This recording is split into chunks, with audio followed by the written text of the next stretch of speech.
Pulmonology కార్యక్రమానికి తిరిగి స్వాగతం.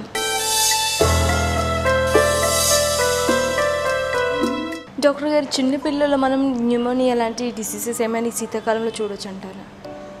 చిన్నపిల్లల్లో అది పెద్దవాళ్ళైనా చిన్నపిల్లలైనా ఎవరిలో అయినా కూడాను ఈ రెయినీ సీజన్ రాగానే ఇదిను తర్వాత నెక్స్ట్ వింటరు ఈ సీజన్లో మనకు ఇన్ఫెక్షన్లు అనేవి చాలా కామన్గా ఉంటాయి.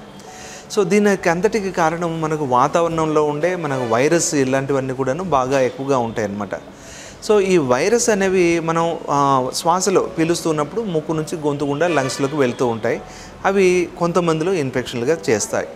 అయితే చాలామందిలో మాత్రం ఒక 2-3 రోజుల్లో జలుబు రావటం, కొద్దిపాటి తేలికపాటి జ్వరం రావటం, బాడీ ఎక్స్ ఉండడం, తగ్గిపోవడం అనేది జరుగుతూ ఉంటుంది. కానీ కొంతమందిలో మాత్రం అది సివియర్గా రావటం, ఫ్లూ సిమ్టమ్స్ మాదిరిగా అనమాట, హై ఫీవర్ రావటం, జలుబు రావటం, ఒళ్ళంతా నొప్పులు రావటం, హెడేక్ రావటం, దగ్గు రావటం, ఇలాంటి సిమ్టమ్స్ అన్నీ కూడా మొదలవుతాయి. అది చిన్నపిల్లల్లో కావచ్చు, ఎవరిలో కానీ కావచ్చు అనమాట.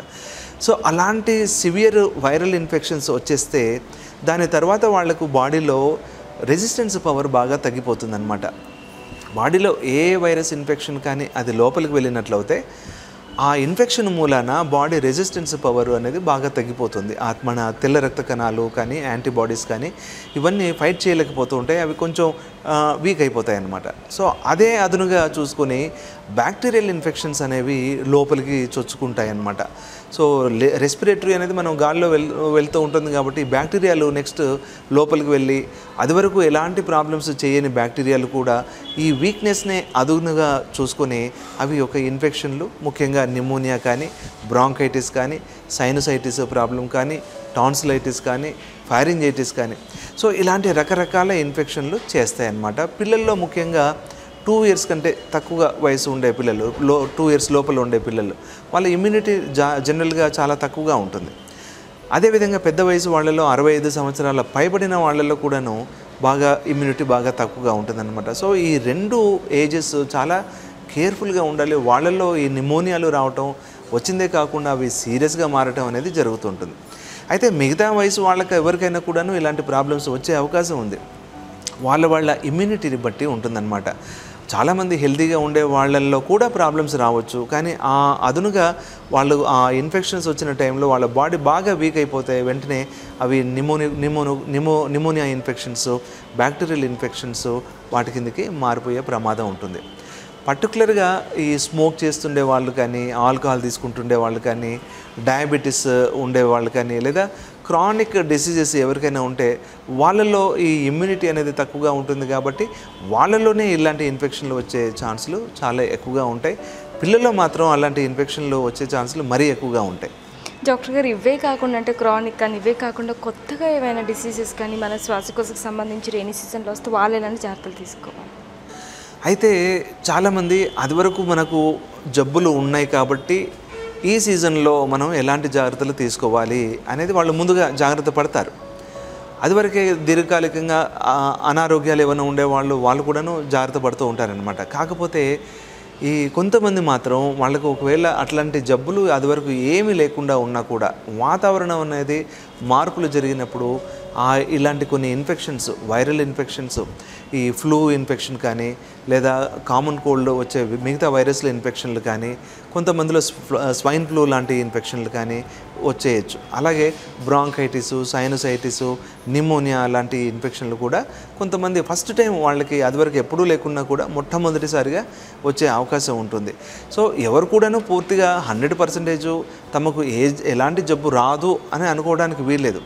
కాకపోతే ఆరోగ్యవంతుల్లో, అదివరకు ఎలాంటి ప్రాబ్లమ్స్ లేని వాళ్ళల్లో, ఆరోగ్యవంతుల్లో, కరెక్ట్ పోషకాహార పదార్థాలు వాళ్ళు తీసుకుంటున్న వాళ్ళల్లో, అలాగే సరైన ఎక్సర్సైజెస్ చేస్తూ ఉన్న వాళ్ళల్లో, ప్రతిరోజు వ్యాయామం చేస్తూ ఉండి ఫిట్గా ఉన్న వాళ్ళల్లో ఇలాంటి ప్రాబ్లమ్స్ వచ్చే అవకాశాలు చాలా తక్కువగా ఉంటాయి. డాక్టర్ గారు, సమ్మర్ నుంచి మనం వింటర్ సీజన్లోకి అంటే ఈ ఎండలో నుంచి మనం ఈ శీతాకాలంలోకి అడుగు పెట్టేటప్పుడు మనం ఎలాంటి జాగ్రత్తలు తీసుకోవాలి? అయితే ఇలాంటి రెస్పిరేటరీ ప్రాబ్లమ్స్, ఈ వాతావరణం మార్పు జరుగుతూ ఉన్నప్పుడు మనం తీసుకోవాల్సిన జాగ్రత్తలు ఎన్నో ఉన్నాయి. అయితే సమ్మర్లో ఉండే కొన్ని అలవాట్లు మనకు అవి వింటర్లో కూడాను కంటిన్యూ చేస్తున్నప్పుడే చాలా మటుకు ఇలాంటి ప్రాబ్లమ్స్ మొదలవుతాయి. ఇప్పుడు ఉదాహరణకి మనం సమ్మర్లో కోల్డ్ ఐటమ్స్ తీసుకుంటాం.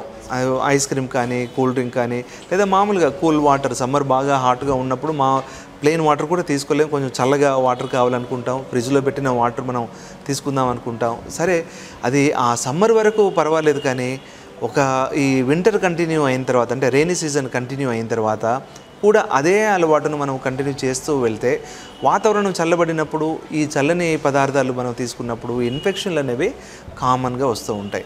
సో ఆ చల్లదనానికి వైరల్ ఇన్ఫెక్షన్స్ అనేవి కామన్గా ఇన్వైట్ చేస్తాయి. సో అలాంటి ఇన్ఫెక్షన్లు ఫారింజైటిస్ కానీ, లేకపోతే ఈ టాన్సిలైటిస్ కానీ, కామన్ కోల్డ్ రావటం కానీ, ఈ వైరల్ ఇన్ఫెక్షన్స్ అన్నీ రావటం, నేను ఇదివరకే చెప్పినట్లుగా వాతావరణంలో ఉండే ఈ వైరస్ బ్యాక్టీరియాలు అన్నీ కూడాను అదే అదనుగా లోపలికి వెళ్ళటం, ఇన్ఫెక్షన్లు చేయటం అనేది జరుగుతూ ఉంటుందన్నమాట. సో అదే కాకుండా చాలామంది మనకు ఏసీ లేదా కూలరు వాడుకునే అలవాటు అనమాట. సమ్మర్ కాబట్టి అవి ఖచ్చితంగా మనకు అవసరం, మన కంఫర్ట్ కావాలి. కాకపోతే వాతావరణం కొద్దిగా తేడాలు జరుగుతూ ఉన్నప్పుడు వెంటనే మనం దాన్ని గమనించుకొని, అది వరకు 18 degrees టెంపరేచర్లో మనం సమ్మర్లో ఈ ఏసీ వాడుతూ ఉండొచ్చు. కాకపోతే రెయినీ సీజన్ అనేది కొద్దిగా మొదలవుతూ ఉన్నప్పుడు దాన్ని మనం తగ్గించుకోవాలన్నమాట. అది 24కో, 26కో, 28కో అలాగా మనం కూల్నెస్ని తగ్గించుకుంటే బయటి వాతావరణానికి అనుగుణంగా మనం టెంపరేచర్ మార్చుకున్నట్లయితే మనకు జనరల్గా ప్రాబ్లమ్స్ ఉండవు అన్నమాట. ఈ కూల్ వాటర్ తాగేయాలనుకున్న వాళ్ళు కూడాను చాలా మటుకు అది వరకు ఫ్రిడ్జ్లో నుంచి డైరెక్ట్గా తీసుకొని తాగే అలవాటు ఉండొచ్చు. అది నార్మల్ వాళ్ళు కానీ, జబ్బులు ఉండేవాళ్ళు కానీ. కాకపోతే ఈ రెయినీ సీజన్ మొదలవుతున్నప్పుడు కొంచెం మిక్స్ చేసుకొని తాగటం, కొంచెం చల్లనీళ్ళు మామూలు నీళ్ళలో కలుపుకొని తాగడం అనేది అది మన బయటి టెంపరేచర్కి అనువుగా మనం చేసుకుంటే బాగుంటుందన్నమాట. అదేవిధంగా కొంతమంది ఈ చల్లనీళ్ళ స్నానాలు అది వరకు వాళ్ళకి అలవాటు లేకున్నా కూడా సమ్మర్లో మనం చేసుకునే అలవాటు ఉంటుంది. సో కొంతమంది స్విమ్మింగ్కి వెళ్ళే అలవాటు కూడా సమ్మర్లో అనమాట. ఆ స్విమ్మింగ్ లాంటివి మళ్ళీ ఈ రెయినీ సీజన్లో కూడా ఒకవేళ మనం కంటిన్యూ చేస్తే ఆ చల్లదనానికి జబ్బులు ఇలాంటివి వచ్చే అవకాశం ఉన్నది.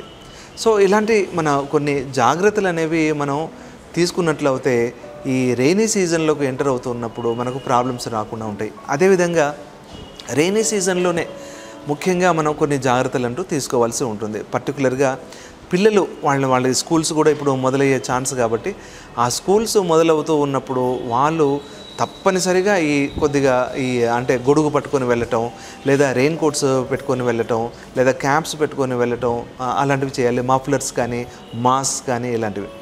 ముఖ్యంగా స్కూల్ పిల్లలు వాళ్ళు బస్సులో వెళ్తూ ఉన్నప్పుడు కానీ, వస్తూ ఉన్నప్పుడు కానీ ఇలాంటి తడిచే అవకాశం ఉంటుంది. లేదా స్కూల్లో ఆడుతున్నప్పుడు, స్పోర్ట్స్లో ఉన్నప్పుడు వాళ్ళు సడన్గా రెయిన్ పడితే కూడాను వాళ్ళు తడిచే అవకాశం ఉంటుంది. కాబట్టి అలాంటి జాగ్రత్తలు వాళ్ళు ఒకవేళ తీసుకున్నట్లయితే తడవకుండా, ఆ చల్లదనానికి ఎక్స్పోజ్ కాకుండా ఉన్నట్లయితే వాళ్ళకు ప్రాబ్లమ్స్ ఏవి రాకుండా ఉంటాయి.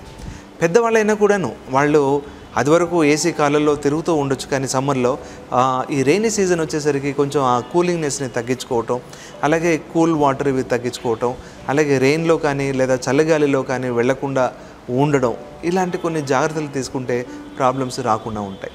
శీతాకాలంలో వచ్చే శ్వాసకోశ వ్యాధుల గురించి మరిన్ని విషయాలు తెలుసుకునే ముందు పల్మనాలజీ కార్యక్రమంలో మరో చిన్న విరామం.